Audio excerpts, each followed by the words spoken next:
Good morning mga kadot-dot. Umani ako ng kangkong sa aking kangkungan. Tanim ko po yan. Tapos mayroon akong kaprasong baboy. Tsaka suka at toyo. Ano ba ang lulutuin ko? Pero masarap to. Matagal ko na itong hindi natitikman. Ngayon lang ulit. O tikman niya mga kadot-dot. Masarap po yan.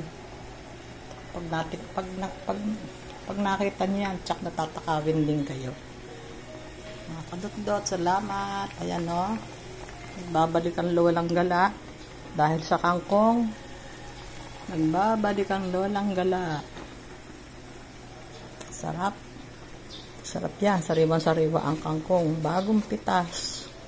Alam kong malinis dahil talim ko yan. Tara na. Mag-adobo na rin kayo ng kangkong.